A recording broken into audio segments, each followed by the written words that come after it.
3 जून 1998 की सुबह एक जर्मन फैमिली कॉफ़ी पीकर अपने ट्रेन के सफ़र को एंजॉय कर रही थी। ये हाई स्पीड ट्रेन म्यूनिख से हैम्बर्ग जा रही थी।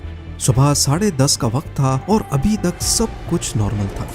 लेकिन ठीक 12 मिनटों के बाद वो फैमिली तब खौफजदा हो गई जब अचानक उनके पाँव के नीचे से स्टील का एक टुकड़ा फ्लोर को फाड़ कर निकलता है, वो भी सीधा उनकी सीटों के बीच से। लेकिन ये सिर्फ एक शुरुआत थी। जर्मन हाई स्पीड ट्रेन की हिस्ट्री में सबसे खतरनाक हादसे की शुरुआत। जेम टीवी की वीडियोस में एक बार फिर से खुशामदीद। नाजरीन, 1950s के आखिर में जापान ने दुनिया को तब हैरान कर दिया जब उनकी शिनकानसेन यानी बुलेट ट्रेन दुनिया की पहली हाई स्पीड ट्रेन बनी। इस ट्रेन ने पूरे मुल्क के शहरों को आपस में जैसे कनेक्ट कर दिया था और सफर इतना तेज बना दिया कि घंटों का सफर मिनटों तक आ पहुंचा। जापान की देखा देखी फ्रांस और इटली ने भी अपना हाई स्पीड ट्रेन इंफ्रास्ट्रक्चर बनाया और फिर जर्मनी भी पीछे नहीं रहा।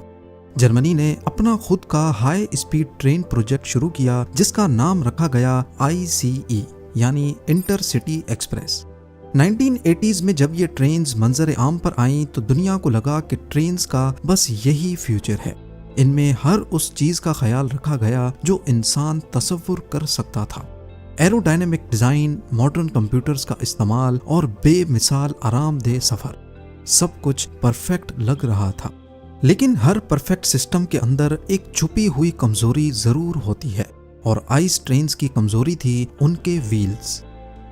आइस जनरेशन 1 ट्रेन्स के व्हील्स शुरुआत में मोनोब्लॉक डिजाइन में बने थे, यानी पूरा व्हील एक सॉलिड 1 पीस स्टील में बना था जो कि मजबूत, सस्ता और रिलायबल होता था।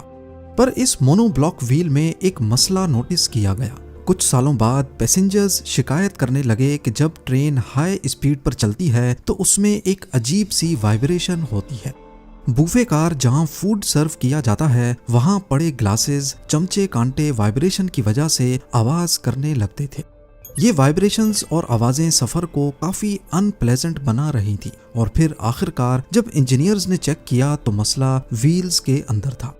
मोनोब्लॉक व्हील्स बेशक 1 पीस में बने थे और व्हील्स हर साइड से इक्वली बैलेंस्ड भी थे, लेकिन अगर किसी एक साइड पर 5 ग्राम का वजन भी बढ़ेगा तो हाई RPM पर ये एक्स्ट्रा वेट का डिफरेंस व्हील में वाइब्रेशन पैदा करेगा।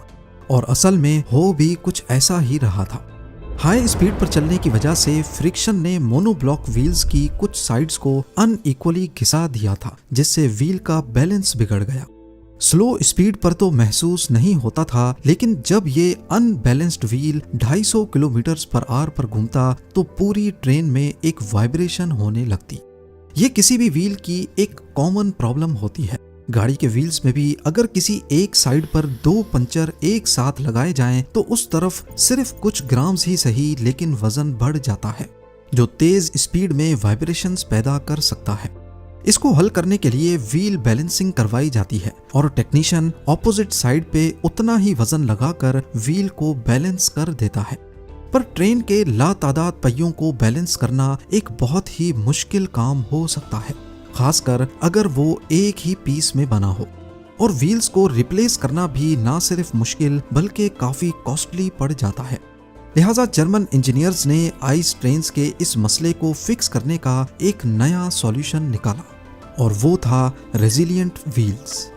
रेजिलिएंट व्हील्स की खास बात ये थी कि ये 1 पीस में नहीं थे। अंदर की रिंग अलग और बाहर की अलग पीस में बनी थी और इन दोनों के बीच में लगाई गई थी रबड़ की एक रिंग जो वाइब्रेशंस को एब्जॉर्ब करेगी। ये डिजाइन खास तौर पर इस वजह से अपनाया गया ताकि जब कभी आउटर व्हील घिसेगा तो सिर्फ उसी पार्ट को रिप्लेस कर दिया जाएगा, ना कि पूरे व्हील को। उस वक्त जर्मनी की ट्रैम्स में भी ये डिजाइन इस्तेमाल हो रहा था, लेकिन मसला ये था कि ट्रैम्स सिर्फ 30 किलोमीटर पर आवर पर चलती थीं और आइस ट्रेन्स को 250 किलोमीटर पर आवर पर चलना था। ये एक बहुत बड़ा मसला था जिसकी बारीकी के बारे में आपको आगे चलकर पता चलेगा, पर उस वक्त इस पर किसी ने ध्यान नहीं दिया। एग्जीक्यूटिव्स ने बिना किसी टेस्टिंग के रेजिलिएंट व्हील्स का डिजाइन अप्रूव कर दिया और फिर 1992 में तमाम हाई स्पीड ट्रेन्स पर ये नए व्हील्स लगा दिए गए। कुछ सालों तक सब कुछ ठीक चलता रहा, लेकिन 1997 में हैनोवर की ट्रैम कंपनी उस्ट्रा ने एक शॉकिंग चीज डिस्कवर की। उन्होंने अपनी ट्रैम के व्हील्स में कुछ क्रैक्स नोटिस किए। उन्होंने अपने क्रैक्ड व्हील्स के पार्ट्स बदल दिए और एहतियातन ये बात डॉइचे बाहन को भी बता दी, जो जर्मनी की नेशनल रेलवे कंपनी थी। मगर क्योंकि उस वक्त आइस ट्रेन्स में वाइब्रेशंस की कोई शिकायत नहीं थी, इसीलिए डॉइचे बाहन ने इस वार्निंग को नजरअंदाज कर दिया। और फिर ठीक एक साल बाद 3 जून 1998 को सब कुछ बदल गया। सुबह 10:30 बजे आइस ट्रेन 884 हैनोवर स्टेशन से हैम्बर्ग के लिए निकली। ट्रेन में टोटल 14 कोचेस थीं, 2 पावर कार्स और 12 पैसेंजर कार्स। अंदर 287 पैसेंजर्स और 8 क्रू मेंबर्स मौजूद थे। हैनोवर स्टेशन से निकलते वक्त सब कुछ नॉर्मल था। कोच नंबर 1 में जॉर्ज डिटमैन अपनी फैमिली के साथ सवार थे। उनका सफर मजे से गुजर रहा था, लेकिन कुछ मिनटों के बाद ट्रेन के फ्लोर से अचानक कोई चीज आकर लगी और अगले ही लम्हे 2 सीट्स के बीच से स्टील का एक पुर्जा फ्लोर को फाड़कर अंदर निकल आया। ये शार्प स्टील का पुर्जा असल में व्हील का ही एक टुकड़ा था।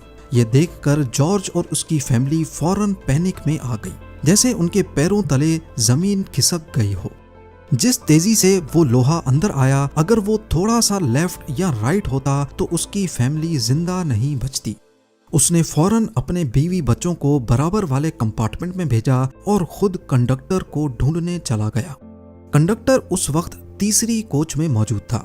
जॉर्ज ने उसे सब कुछ एक्सप्लेन किया, लेकिन कंपनी पॉलिसी के मुताबिक कंडक्टर ट्रेन को तब तक नहीं रोक सकता जब तक वो खुद मसले को देख ना ले। लिहाजा दोनों मिलके पहली कोच की तरफ चल पड़े। ट्रेन अब भी 200 किलोमीटर पर आवर से दौड़ रही थी और अब आहिस्ता आहिस्ता इसमें वाइब्रेशंस बढ़ रही थी। जब तक कंडक्टर और जॉर्ज पहली कोच के पास पहुंचे, ट्रेन 3 किलोमीटर आगे निकल चुकी थी और अब वो एक डेंजरस सेक्शन से गुजरने वाली थी, जहां ट्रैक्स स्प्लिट होते हैं। टूटे हुए व्हील का टुकड़ा अब भी ट्रेन के नीचे लटका पटरी से घिसता हुआ जा रहा था। जब ट्रेन ने पहला सेक्शन पॉइंट क्रॉस किया, वो टायर